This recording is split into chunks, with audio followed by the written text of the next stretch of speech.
સન 1979 માં સ્વામી શ્રી લોટરવા પધાર્યા. ત્યારે તો ચોમાસાનો વરસાદ ચાલુ હતો. તે વખતે અમારી પાસે સ્વામીશ્રીના મસ્તકે ધરવાની છત્રી પણ નહોતી. પલળતા પલળતા સ્વામીશ્રી અહીં પધાર્યા હતા. આ જ રીતે ઢેફાવાળી જમીનમાં 6 કિલોમીટર ચાલીને સ્વામીશ્રી ધામોદલા પધાર્યા હતા. તે વખતે ખેતરના મચ્છરો ઉડી ઉડીને મોં પર વળગે, પરંતુ સ્વામીશ્રી એવી તકલીફોને ગણકારી નહોતી. બિલખડી વગેરે કેટલાય ગામોમાં તો છૂટાછવાયા ટેકરા.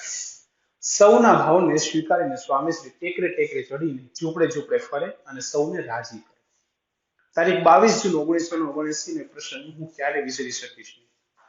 આ દિવસે સ્વામીશ્રી આદિવાસીઓના ગોપાળા ગામે પધાર્યા હતા. અહીંના શ્રી મણિભાઈ સુરજીભાઈને ત્યાં એકત્રિત થયેલા આદિવાસી ઘોડિયા ભાઈઓને સ્વામીશ્રીએ સદુપદેશ આપ્યો અને નિયમો પાળવાની વાતો કરી સૌને વ્યસન મુક્ત કર્યા.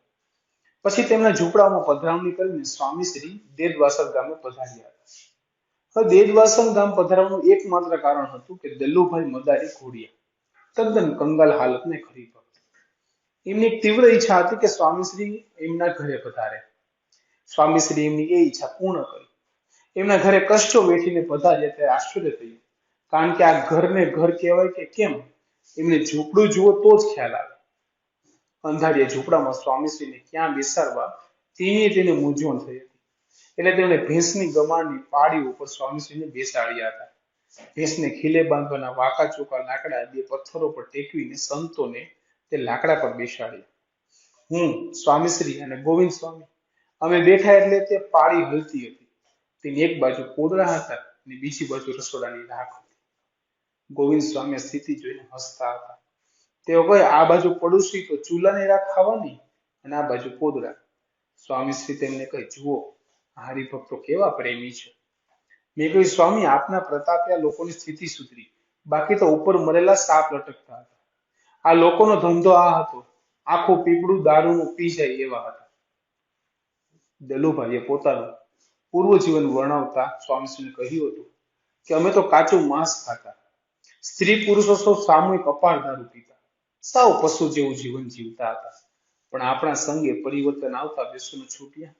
લસણ ડુંગળી હિંગ જ નહીં પરંતુ ચા પણ મૂકી દીધી છે. આ નિયમો પાળવાથી અમે સુખિયા થઈ ગયા છીએ. એમ કહીને હરખાતા હરખાતા દલુભાઈએ પધરામણીની વિધિ કરી. ઠાકોરજીનું પૂજન કર્યું. મેં દરેક આદિવાસી ભાઈની ઓળખાણ આપી.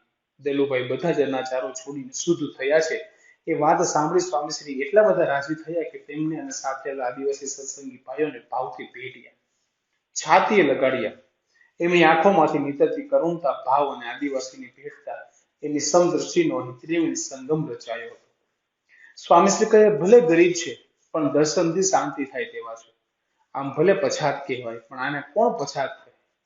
સત્સંગી થયા, પવિત્ર થયા. આવા ઘરોમાં ઝૂંપડાઓમાં એમની ભક્તિના શાંતિના દર્શન થઈ ગયા. પછી અમે સંતો હતા તે તરફ ફરીને દૂર સુધી પથરાયેલી વનરાજી ગરીબોના દેખાતા કુબા જેવા ઝૂંપડાઓ, થોડે દૂર રમતા નાના ગરીબ બાળકો તરફ દ્રષ્ટિ કરતા સ્વામીશ્રી જાણે સ્વગત બોલતા હોય તેમ કહે, શ્રીજી મહારાજ અને 500 પરમહંસો આવા ગરીબોની વચ્ચે જ રહ્યા છે.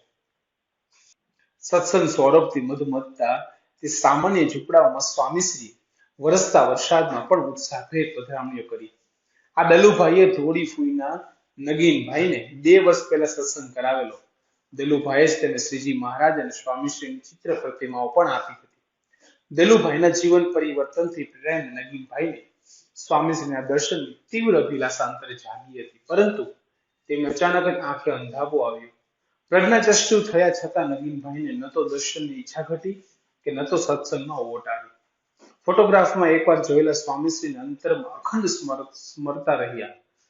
હવે તેમને તો સ્વામીશ્રીને પ્રત્યક્ષ સ્પર્શનું સુખ આપવું હતું. આથી ધોળી ફૂઈ જવાનો કોઈ કાર્યક્રમ ન હોવા છતાં અતિશય વરસાદ વચ્ચે પણ નગીભાઈના પ્રેમ પાશયથી ખેંચાઈને સ્વામીશ્રી ત્યાં જવા નીકળ્યા. વાહન તો જઈ શકે તેમ હતું નહીં, તેથી વરસતા વરસાદમાં પથ્થર તથા ગારા ઉપર ચાલીને પરમ પૂજ્ય સ્વામીશ્રી નગીભાઈને ઘરે પહોંચ્યા.